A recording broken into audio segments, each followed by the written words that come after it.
You're watching BCTV. We're all about Branford.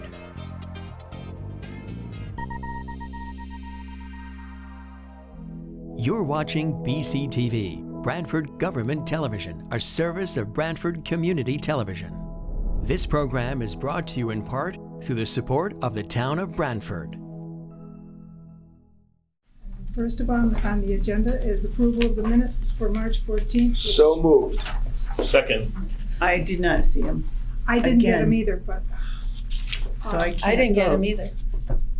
They weren't in Where there. did you guys see How can you not them? get them? Because I I don't sent know. them I out saw to you.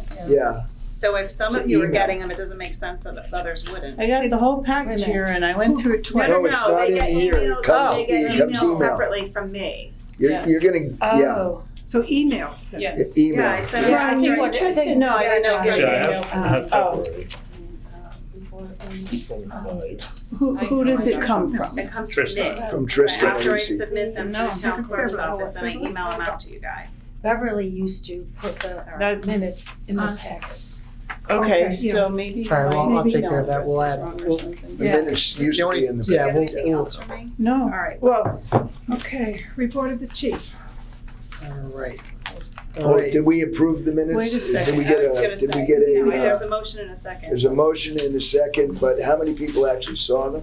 Or would you wanna hold off on that until you guys see them? I saw them. I saw them. Set? I mean, I vote yay, that's I saw two. them. Jill saw it? Yes. Okay, that, All right, the report of the chief, as included in your packet, the monthly statistical report. I'll highlight a few areas in that report. Again, I'm cautious to say this, but our motor vehicle thefts, we're down 50% year to date, which is good. As you know, last year was a very high year for us and across the state. We're still dealing with the issues surrounding that and the associated crimes. So please, again, for everyone in the audience at home, lock your cars, lock up your key fobs, lock up your houses. With the stolen cars, we see the correlation with robberies and burglaries. So please take those nightly precautions, please. If I could add to that, don't leave anything on your seats that it's worth breaking a window for. And also, Yeah. everyone can get into a garage and take the keys out of your car. Yep. Along that line in property crimes, our shopliftings, February to March, they're down considerably. But year to date, we're trending 100% higher. Again, this is a property crime that we're seeing in all throughout the state that's increasing. What's spawning this, what's creating this increase? There's a few factors. One of them, I think, is deterrence. Our officers are making contact with some of these people, but they're not stopping for us. So we've had several in a day from Walmart.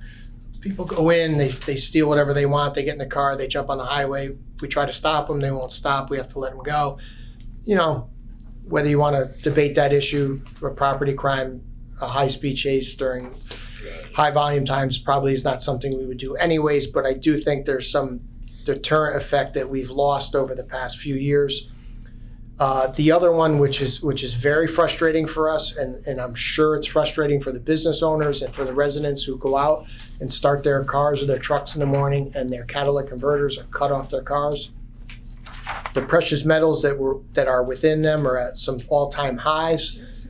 So they are literally going out and jacking up cars and cutting them off and taking them throughout the region, throughout the country at this rate.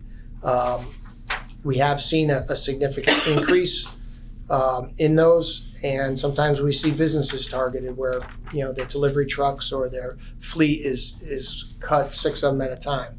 Our detectives have been to a few coordinated meetings with other departments and some federal agencies to try to look at this, but they're going to scrap yards in places that, let's say, don't really abide by the code of law with reporting requirements. So it's very hard for us to track this after the fact. So that's an ongoing property crime that I think the precious metal market's going to dictate how that shakes out. You know, again, our midnight officers here and there will encounter them. There's 3 vehicles now that are out and about that we're tracking through our regional intelligence sharing that are doing it during broad daylight in school parking lots, university parking lots, commercial parking lots. So, you know, we do the best we can, but our normal process to track these things down, you know, we can go to every scrapyard in Connecticut and they show us the books and there's nothing on it because they're, you know, certain businesses are taking them off the books. Can I interrupt for a Yeah. second, Chief, just to go back? Can you explain to me what intimidation is in a crime against a person?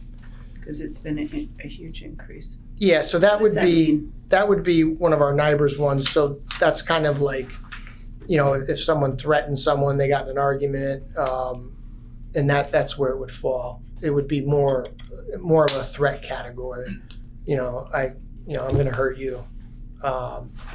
You know, I'm going to come to your house if you don't pay me the money. I'm going to hurt you. Okay. Like harassment too, so our Yeah, so harassment cases. it's not like these wouldn't necessarily encompass any type of like bias crimes or anything like that. It's more along the lines of, you know, harassment / threatening, intimidating. Okay. Now, excuse me, would that apply to school children too? I mean, in high school? Internally, that wouldn't be something that we would be involved in, but if they involved us. The other thing with these numbers is we are refining them. So I'll give you an example. If you look at theft from motor vehicle, which is in the crimes against property, you will see a 56% decrease. Okay, when we code these reports or these crime reports, if the officer does it, they may hit theft from vehicle because it drops down first. There's a whole litany of codes. So now what we're doing is we're refining them. So you will see theft of motor vehicle parts or accessories is up 1,000%. Okay, we're up, but we're not up 1,000. What we did was before we submitted our monthly NIBRS reports for crime analysis to the state, we went through them and we refined them. So we said, okay, catalytic converters, big issue. It's theft of motor vehicle parts, and we cleaned up a bunch. So you're going to see some of these spikes. And I think Dominique even may have put an asterisk somewhere in the report to say that, you know, if you see 1,000% increase, you know, barring Yeah. it's- unforeseen yes, circumstances, that could be these numbers changing a little bit as we smooth them out. That's always. The other big focus that we have is our social service calls. Our mental health calls continue to rise, even as we're coming out of COVID. We're still seeing an increase. Also, some of that could be the focus of our staff with putting some referrals to our social worker that we brought on. Danielle works very closely with all our shifts, so they are always leaving voicemails for follow-up services and other ways. So a portion of that could be from our efforts, which is good, but we also know that her efforts have cut some calls for us, repeat police calls where someone's having some mental health issues and they keep calling 911. She's gotten them the services they need. Excuse me. So you'll see those numbers move a little bit. And again, correlated with the mental health, our domestic violence calls, you know, we are seeing those steadily increase. And that is another very big focus of our department. The day shift and the midnight shift, day shift and evening shift, you know, statistically speaking, from a call type analysis of time, one domestic violence case is about 53 minutes. That's the average. And it can encompass up to 2 or 3 cars per call. So on an evening shift, sometimes they'll do 3 domestics a night. Put in a few mental health calls, and you can see where our time allotment goes. And again, that's where we struggle with the other parts, our proactive parts of the traffic enforcement and the visibility that we try to achieve. So these are big numbers. These are the ones that we really, really focus on, because that's where a lot of time and they're high liability, volatile types of calls.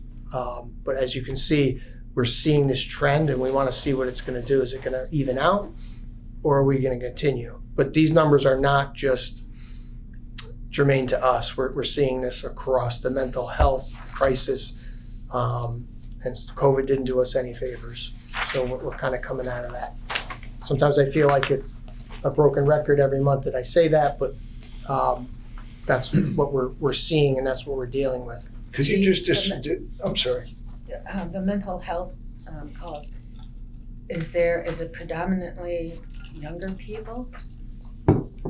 It's We have a lot of homes. it's all through elderly to young. If you look at what the hospital admissions are, they're seeing a huge spike in adolescent. Yeah, that's why. They're I'm very asking. big spike. Yeah. Danielle has been vital in trying to get some families some services.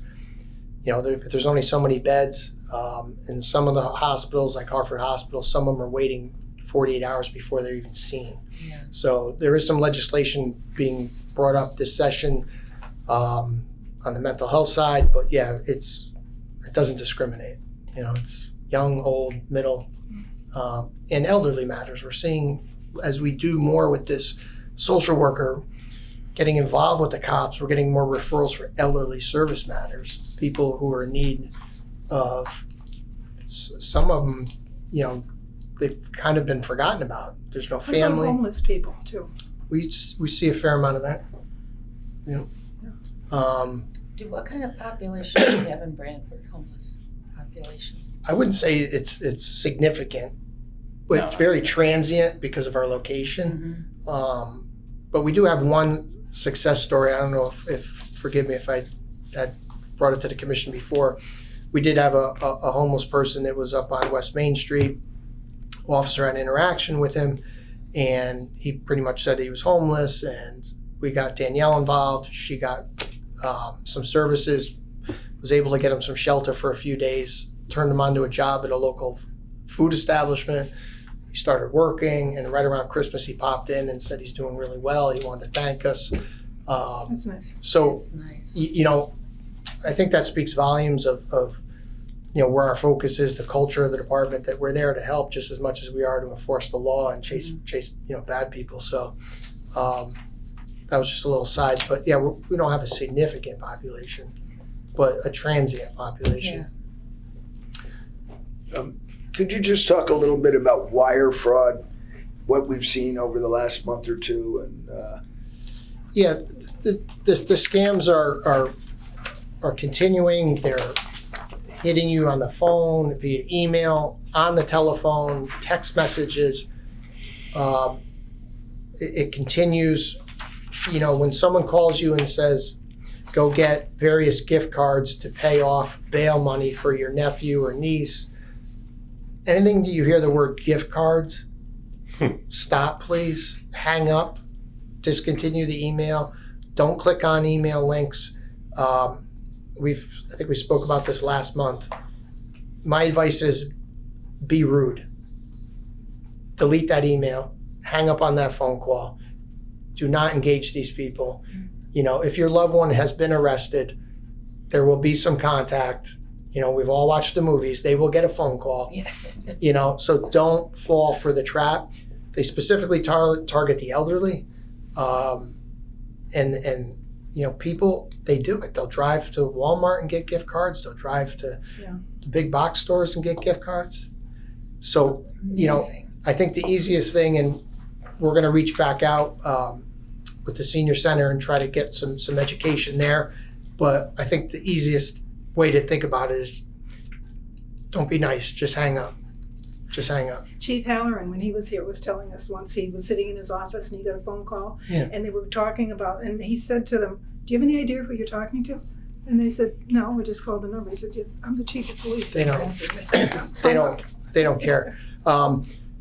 We've had some people, some local cases recently, and we tracked down the IP address. It was computer fraud, and they ended up in servers overseas. It's tricky. And, we did do our due diligence to get there, but unfortunately our map normally takes us there, and there's not much. So once the money's wired, or once those credit card or gift card numbers are given on the phone, it's over. It's over. So gift cards are a no. Gift cards are for loved ones and friends at the holidays or birthdays. Do not get gift cards for police, for bail money, for the mortgage on your house. Gift cards are a big, big indication that it's a fraud. Has anybody else gotten text messages that say, like USPS? I get one a day. USPS? Yes, Yeah. just delete it. Yeah, I have been saying Just that they have a delete it. gift for me, or Oh, yes. Yeah. Just or delete it. Yes. I've been just I just- deleting it. I really want something. Somebody else. Text has become a lot less secure Yeah. than it Of course. ever was. And Yeah, but everyone. they no, because what they're now doing is, everybody used to think that their Apple phone was safe. Well, guess what? It's not safe. You click on one of those bad things, and now they have access to, they put malware in your phone, and they have access to your entire address book. And if you're foolish enough to put, passcodes or anything like that in there, guess they got it. So don't click on anything. All I right. have one more Can you- question, Chief, Yep. if I could, please. On domestic violence issues, in these stats, is there something that indicates when DCS is contacted and who contacts them? Not within our statistical analysis, but in the report, it would be that they contacted DCF. The police officer? Yeah, and we're mandated by law to do that. Well, that's why So- I have the question. Yeah. And then who does the follow-up on that? So Danielle? it goes, no, Oh. we send the form, DCF. If it's something that they need us, they come back and Detective Atkinson or one of the detectives follow up. But we're obviously mandated reporters. If it's a situation where the welfare of the child is in danger or questionable, or they witnessed a violent, violent domestic with an assault, we would make. And again, like Danielle's we have used her for trying to get people into safe houses and as a conduit. So, there's a program where she's really victim centered, and we're really on that side also bringing her into it. But we don't. I can get the numbers probably through an advanced search of our system, but we don't really track. It's in the domestic violence report. It would say that the form was filled out and mailed or faxed and spoke to so and so from DCF reporting this. And there's a state form we fill out. Appreciate that. That's a great question. And unfortunately, that's secondary trauma and secondary victims of those situations. And now another case of significance back in March on the 17th. We had a homicide at the Branford motel. This was a case that the clerk there, someone had called and said that I shot a person that was trying to rob me. Officers went, they made the scene safe, found a male deceased from several gunshot wounds. And through the investigative efforts of the Detective Division with the assistance of Connecticut State Police Major Crime that did our forensic scene analysis, we're in consultation with our state's attorney's office. At this point in the investigation, we believe that this was a self-defense type of situation. The person that fired the weapon was a lawful gun owner. And the person who was deceased was engaged in criminal activity, thus pointing a firearm at this person until we get the final, consultation done with the state's attorney's office. But we're still waiting back on other parts of this investigation, some forensics and some ballistic reports, but that investigation is ongoing. It's a good example of when we talk about our detectives in the sense that they work this from that night, all the way through the next day and the next day. And I know you've seen in the paper about some legislation regarding notifications of death of loved ones, death notifications. I'm embarrassed that that's even an issue, that departments that should be done properly. There's a policy, there's a state policy we follow, but obviously sometimes in law enforcement and in other facets of life and occupations we fail, and now they have to make it a law. But anyways, it took us, I think, 3 days to identify the deceased and track his family down. So, and that was done through forensics at the autopsy. So sometimes it takes time, but Was he local? No, he was Hamden. He was from Hamden. So, there's a situation where we couldn't notify the family because we didn't know the ID, and even though we were pretty sure who it was, you're not going to make a death notification unless you are forensically sure. Freddie's dead. Oh, it wasn't Freddie. So that a lot of good work by the responding patrol officers, a lot of good work by the detectives, a good team effort, because this is a very labor-intensive type of call where we have to bring staff in, we have to cover our shifts, we still have to operate. So our hats off to everybody. And, I think the takeaway it's really good to see them all work together. Very complex scene in the sense that multiple people, multiple witnesses, and a lot of interviews that had to be done for hours on end. So again, good job on them. But at this point, unless we're ruled otherwise, I think that's the disposition we're going to see with that case. The motor vehicle accidents, we saw a dip from February to March. Some of that's obviously weather related. And in the traffic enforcement side, as the weather starts now, and we're again rolling out of COVID, just please, public, be warned, we're going to be out there, and we will be leaning more towards the ticket side as far as on the severity of enforcement when certain motor vehicle violations or the officer's discretion. As you know, during COVID, we kind of had to back away from that a little bit. We're going to start getting busy here on the shore with the summer, so we're going to be out there. And as far as correspondence,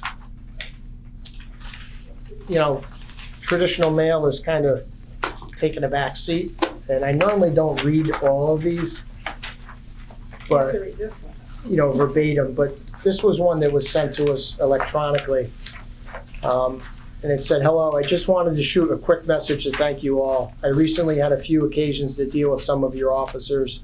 No, I wasn't breaking the law, but they didn't necessarily know that when the call came in. Every officer I spoke with has been really sympathetic and has tried to help in any way they could. It was only above and beyond expectations, but was also very appreciated. Although I have never had any negative dealings with the police anyways. It's just reassuring knowing that you guys really are there to help the community, and I couldn't be more grateful. Thanks again for your kindness."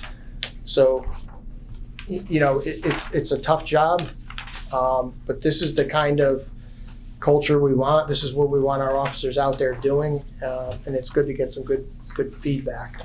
I've been on this commission for 17 years, and I don't remember ever seeing a negative letter. Yeah. Well,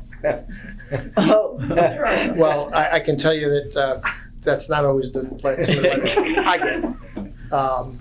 But you don't share them with us? But along those lines, this is another interesting one, a letter from Glossing over my attorney. comments. an attorney. Well, I think what my point of the letter of reading it was that this is the kind of work and the effort and how they treat people with dignity and respect out on the street. That's what we want to see. And when we get that feedback, that's an interaction we wouldn't have known about.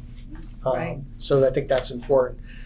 But along those lines, this one was interesting. It was from a local attorney that represented a client who had a criminal matter. And the attorney wrote to say how professional the officers were when they arrested his or her client. Yeah. Interesting. Very Yeah.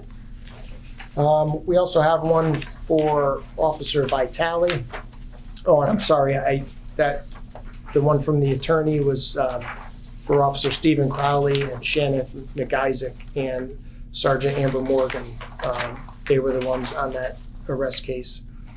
And then there was another letter for Officer Vitale. Someone was having personal issues, and they just wanted to thank him and say how much of a difference he made during that call.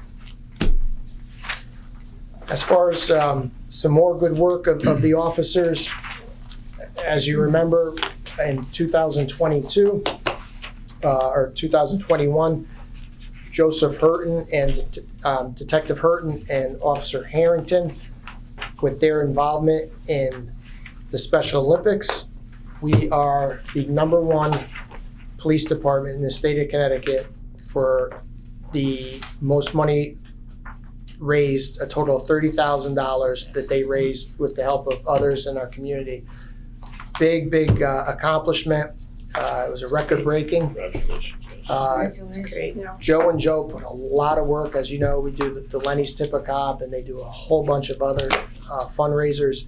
Been with it for years. We're very proud of them. It's part of our yearly tempo around here. So again, 30,000. They were recognized recently, and again, that's not easy because we compete against DOC, Connecticut State Police. Big agencies that have double, triple the amount of employees we have. So great job by them. Other than that, I'll turn it over to the deputy. He'll just go through our training and some of our recruitment efforts. Thank you, Chief. So department training for March, again, we had a good amount of it. Some officers went to crime scene photography training. Our dispatcher, new dispatcher hire, Brianna Sepulveda, she successfully completed her field training in communications and dispatch, so she's now working on her own. Lieutenant Roach taught several sessions of use of force legal update to our agency. Captain Greg Watrous attended a command school training that was at state in Massachusetts. Additional officers attended crime scene investigations training. Several officers we had attend emotional survival for law enforcement training. We've also certified officers to be able to give the Cooper physical agility instructor training. So they're now able to run the physical agility tests for our new candidates. And I'll talk about the test, which is coming up next month. Several officers completed firearms recertification training. That's our annual recertifications for firearms. We had officers attend the Academy's Practical Skills Day to assist with our recruit, Audra Clyburn, who's currently at the Police Academy in training. And then we had several officers, Sergeant Chris Romanello, Sergeant Melissa Carney, Officer John Casella, and Officer Michael Loftus attended the Read Across America at schools in town to read to students. So that was an event where they went and read to students. They read at Murphy, Sliney, and Tisco schools. So for our department recruitment efforts, as you know, we're in the process of running another recruitment drive for test, which is next month. Applicants or interested people can apply through May 2nd. But thus far, we used Handshake, which is an online program where we're able to access or inform 149 schools about our test and our job posting. Colleges throughout the Northeast region are touched by this program, so it includes all majors, all levels of schooling. And so as of April 6th, we've reached over 1 million students on that program. You've probably seen that our job has been posted to our Instagram and Facebook pages. We also put the banner up at Main and Laurel Street, which has gotten some local interest for us and some local candidates. We held a coffee with a cop at Parthenon Diner on March 23rd. There we had a special emphasis on recruitment, including a question and answer opportunity for people to ask their questions about our job. We also emailed 23 different school clubs of diverse backgrounds to notify them on the opportunity throughout some schools in the area.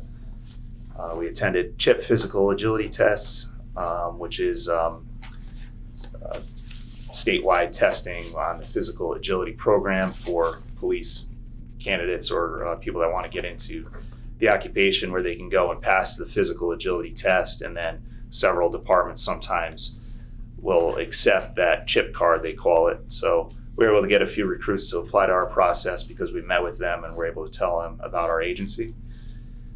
Virtual career fairs, we've done one at Alberta's Magnus and one at St. Joseph's College. And then we have another one coming up for the 4 state schools, Central, Eastern, Western, and Southern. So currently we have 60 applicants, which in this job market right now is actually a pretty good number. Again, it closes May 2nd. That's the deadline to apply. And our physical agility test is on May 7th and our written exam on May 11th at the high school. Deputy Chief, When is it? Sorry, agility? The agility test is on May 7th at the high school, Okay. unless an applicant has the CHIP card already by May 7th, then we accept that as well, and they move on to the written test, May 11th. how successful are the career fairs at the colleges? And the one I saw at In Shape. Yeah, so I action think there? what we're seeing is like some of our local efforts have been a little more successful than the colleges. I mean, the colleges, they work and we can get a couple candidates out of them, but some college age students are still in school, some are graduating, some are going home, which may be out of state. Whereas, the local things that we've done, I think we're seeing some good results there. In Shape Fitness, the Parthenon, our banner was good. You'll see the police cars now have it The tattoo. on the, tattooed on the, called it tattooed on the back. So, Yeah. so through, so I think our efforts are there and we're seeing, decent numbers. So Good. be competitive. But these are historic low numbers. Yeah. Mm-hmm. I remember you said that a I couple mean, meetings ago. years ago, you would see zeros on this, like 60, and he just listed off all of our efforts, Yeah. and we garnished Yeah, 60. How many positions do you have open or you're looking for to fill? We'll have 2. I was gonna say, we're just Um, about, We do have a couple certified candidates that we're going to vet one of them, but we want to bring in a recruit. We like to do that, Homegrown. There's Yeah. a lot to that. Yeah, and Yeah. And the list is good for a year. So if we have other retirements in the future, we'll have a list established. Good. But just to give you kind of like that 60 number, history tells us that you can cut 50% off of that right away. And then the percentages change as you go farther in the process. So, some of the regional tests are yielding 70 applicants from multiple departments. So if there's 5 departments that need 5 officers, 25, and they're getting 70 applicants, Yeah. Pretty low. so, but we're in good shape, we'll take those numbers, 60, 2 for 60, we'll be able to get there. Good. okay. Does the chair have anything to report? Traffic. Oh, traffic. Oh, just before we jump into traffic, I just neglected to just give you a quick update on our CALIA accreditation efforts. We're shooting for a September evaluation period. We're working hard on that still behind the scenes. What that entails is changing some of our policies, streamlining some of our old policies that we've merged into others. So it's a lot of work behind the scenes. Some improvements in our areas of evidence, and as you see, our training schedule has been pretty hefty. May's a very heavy training month for us, and that's some of that also has to do with the CALIA. So Dominique Vergolta, our crime analyst, just came back from a CALIA conference. She was out in Florida for a week, picked up some good insight, was nice to get to meet face to face. First in-person conference since we've undertaken CALIA. So we're still on that. More to report as we go through the summer. That's all I have. Traffic? Yeah, traffic committee met earlier this evening, and the first request was for resident parking signs in some of the municipal lots on Main Street where the apartments are. The committee's recommendation is no action at this time since they are municipal lots. The second was a request for a review for non-interstate signs at exit 56 off of both I-95 North and South in the town of Branford. This came from the Legacy Theater. And again, the committee is recommending no action at this time. Then second last item is the follow-up status on the approved voice assist at the corner of Main Street and Montague Street. That has been approved for quite some time, and we're going to look into if this is going to be done when some of the other sidewalk repair things are done on Main Street. Then the last item was from a resident concerned about traffic on Fenway and Pawson. And after a discussion with the resident, it was determined that we will increase enforcement in that area and we will put a speed trailer in that area. Is there a motion to approve all of these items? So moved. Second. Yeah, some really, when we don't, when we don't do anything, you don't have to really go through that. Well, to second and a half. A report of the chair, they have no report. Could I just, sorry. I just want to ask a question. You guys may remember that we had a follow-up sheet for traffic. And some of those items were 3 and 4 years old. Yeah. At the next meeting, could we take a look at that again? And maybe, I think we were talking about prioritizing that a little bit and following up with, the appropriate areas to get some of these things done. Well, that has been done. Right, so can we just see, Okay. could we take a look at that again? Because I know there's items that are sitting there that are quite old, quite aged, and nothing's been done. And, if you have stuff that's 2 and 3 years old, and I think we do, I think we ought to at least address it. You understand, we do our side of it. And that's really all we can do, but that doesn't mean we can't push it along. How would we know? I mean, Well, I get, We have a detailed sheet. Okay. Yeah, we do have a detailed sheet. and it comes back to us too from Right. the town. But you've had a few meetings, correct, about prioritizing? Yeah, it's all prioritized. It's prioritized based on, in several ways, what projects are coming up in the future, which ones we can tie into. Like, so for example, like Alps Road, we wanted to do some markings there, but they were going to pave it. So we work with engineering and public works for those. And then some of the other ones, quite frankly, were passed years ago that are just cost prohibitive. So some of them may never. And that's okay. Honestly, my view of that is it's okay if that's what the town chooses to do. But if we've recommended something, be nice to know where it went, even if it's a dead end. Yeah, I'll bring it next month. Okay.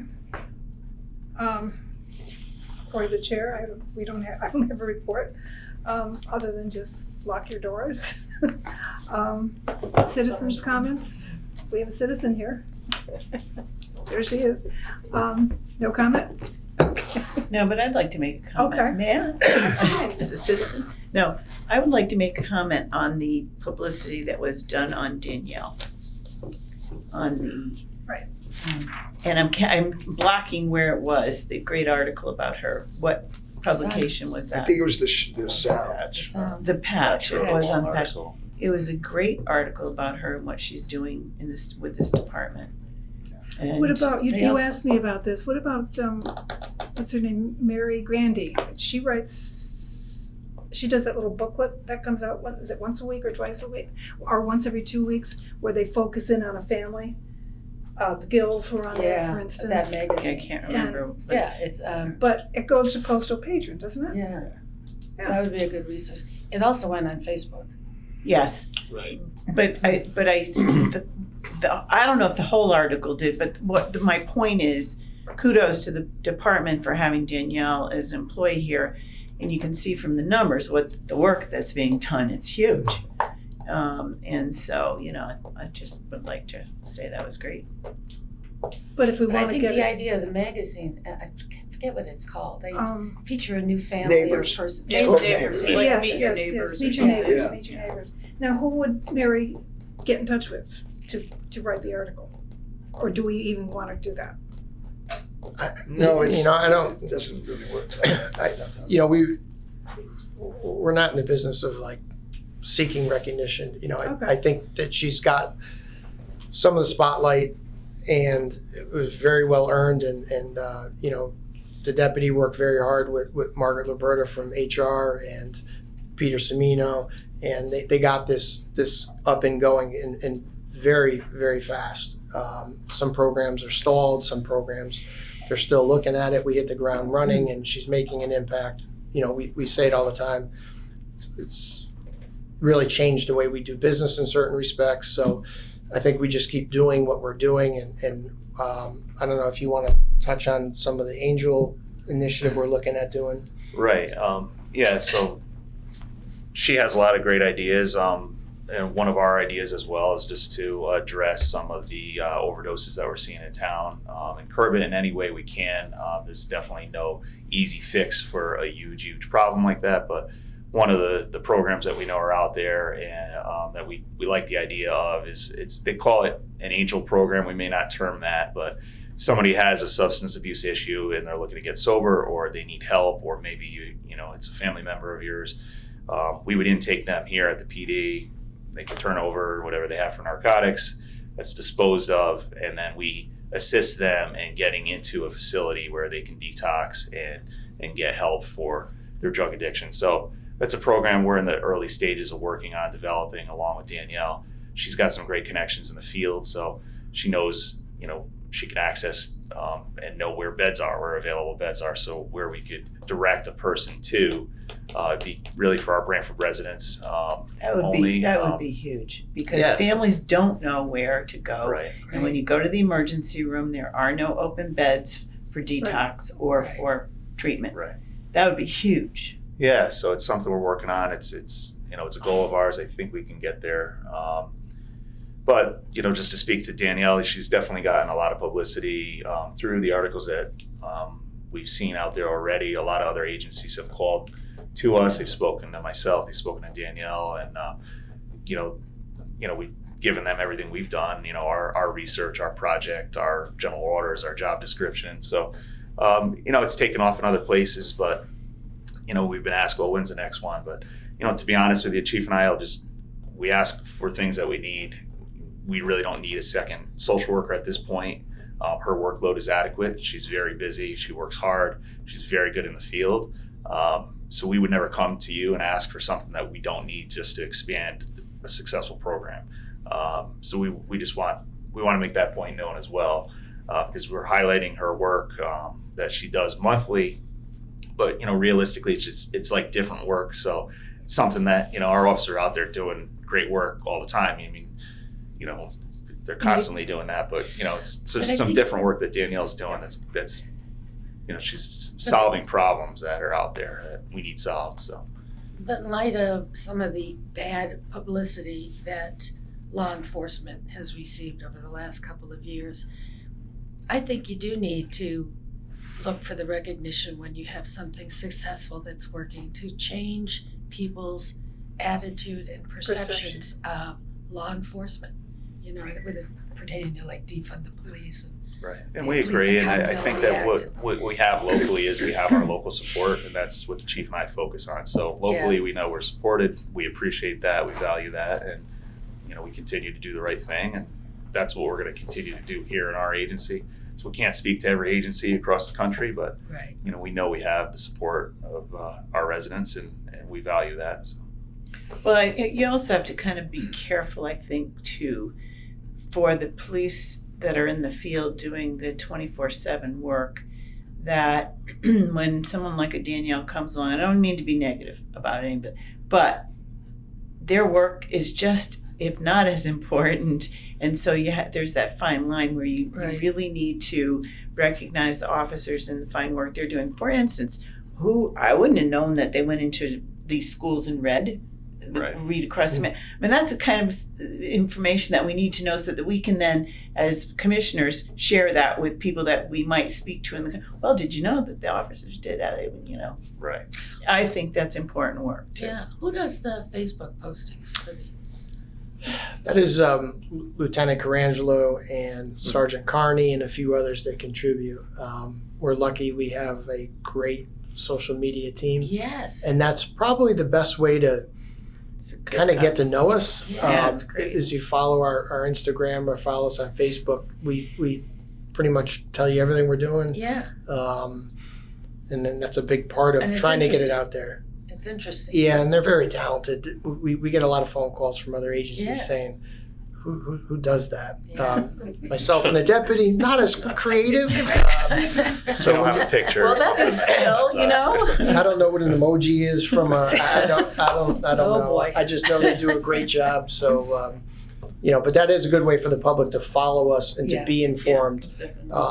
Obviously, with all situations, emergencies, and if we want to get information out fast, that's the platform to get information to the community. So there is some correspondence back and forth from the community on those sites or those forums, but I would follow. You get a good look of who we are and what we do. Yeah.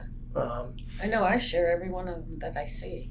Yeah. You know, because I think the more people that see it, the more perception is changed, you know, to the positive. We have to. Okay, do I hear a motion to adjourn? So moved. Second.